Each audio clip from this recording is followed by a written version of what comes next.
Good morning, everybody. Okay, so we have another multi-block to try and attempt to clear today. This is the underside. There's a nice like scallop type shell here and another little baby one here. So I might just tidy those up a little bit just because they're there. And there's another sort of mollusk type shell there. I'm not quite sure what that one is. But what we are going to be revealing today is what's on the other side. So we have an ammonite that really needs to be cleaned up and the matrix around it. We have another ammonite in here which is partially buried, so we're going to give that one a reveal. There's a partial ammonite here and another ammonite here. Now when I'm clearing away this matrix, may find another one, who knows, but we will endeavour to see what we can find inside. So this is the project for today. Okay, so without further ado, let's get started. Let's leave that in frame so that you can see whilst I get masked up and put my goggles etc on, because goggles, mask, self-protection is very important.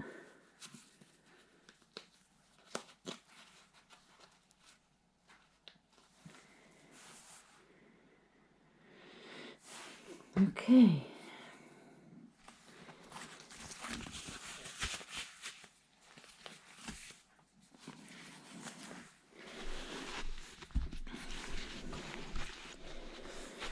Just going to raise you up a little bit. Okay. So that you can see. Alrighty. So I'm going to start off by just removing some of the larger matrix. So what I'm going to do is I'm going to put you on a time lapse so you don't have to listen to the Dremel.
Okay, so we've done a little bit with you watching there.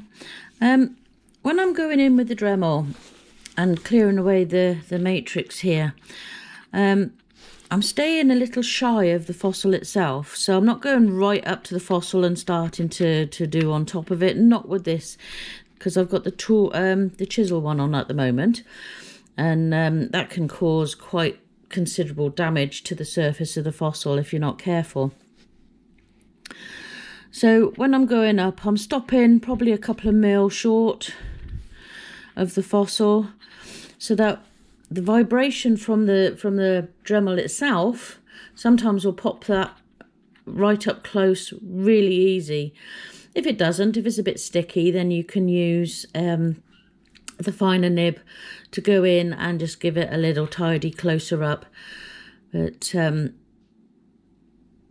yeah, you just got to be so careful because you don't want to damage the edge. So I think this is coming along quite nicely.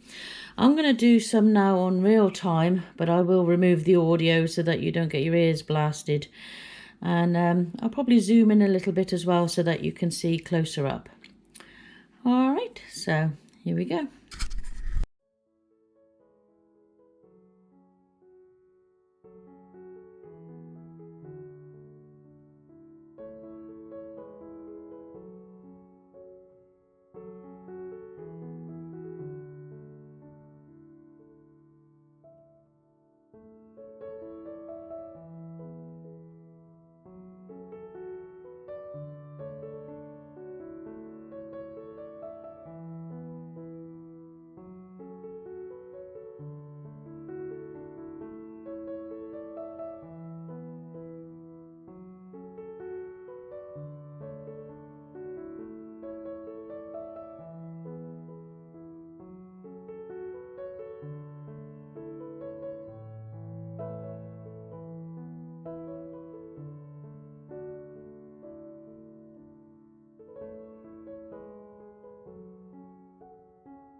Okay, so this ammonite I'm just clearing away here is just a very badly damaged one, because his preservation is pretty poor.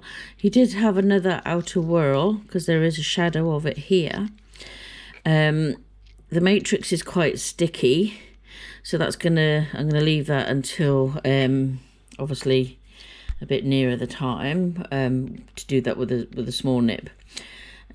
Still in the center, don't know if there's going to be anything there, because as I said, this is a very, very poor preservation on this particular one.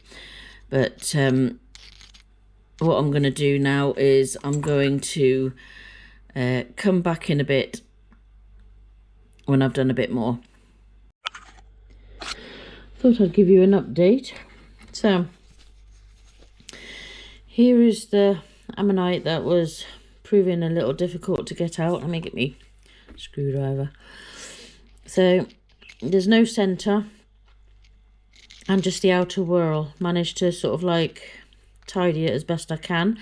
I've still got some matrix to remove here and probably this lumpy bit here. It's just that it's a little hard, that work. But I have been working on this ammonite on the end here. This whorl actually continued around and sort of disappeared underneath here somewhere, or broke off, I'm not quite sure. So all I've done is I've just sliced down to tidy that end. I'll probably, with my finer point, once I go in to tidy up and make these little adjustments, I'll just tidy that up a little bit more, but I don't want to get too close with the chisel Dremel. So I'm now working my way across here, and I'll do this ammonite in here. This one's only a partial. I'll get to that bit in a wee while. I don't want to go too close to the edge because I've got a shell on the other side. So this is going to take some gentle handling to make sure I don't destroy the shells on the other side. But all in all, really pleased with the way this one's turning out. I've still got some of the matrix to get out in the center here, which I will do, as I said, with a finer tip, and keep this neat. But yeah, I'm quite pleased with the progress so far. So I'll come back to you when I've done a bit more. Okay, so as much prep that I can do has been done. I've got the one ammonite here, which is quite full. Just need to do the final touches. This one has been removed from the matrix, but his preservation is not very good in here. Partial here and partial here. Then on the other side, as when I showed you before, there was a couple of shells. So all I've done is just expose them. Tiny one there, another little tiny one there, and the bigger one here. I'm going to leave the rest of the matrix as it should be. So what I'm going to do now is I'm just going to put the fine nib on, and I'm going to just gently tidy up some of the bits and bobs, and then I will show you then part of the polishing process that I do, just to highlight the ammonites, just to make them stand out a bit. So I'll be back in a bit. Okay, so now, given the fossils a light buff in, they're sort of popping off the matrix nicely. So that is our complete. So I'll just shine a little bit of light on it, so you can just see them. But what I'll do is I'll put up another photograph of them so that you can see the end result. Hope you join me next time for another fossil prep.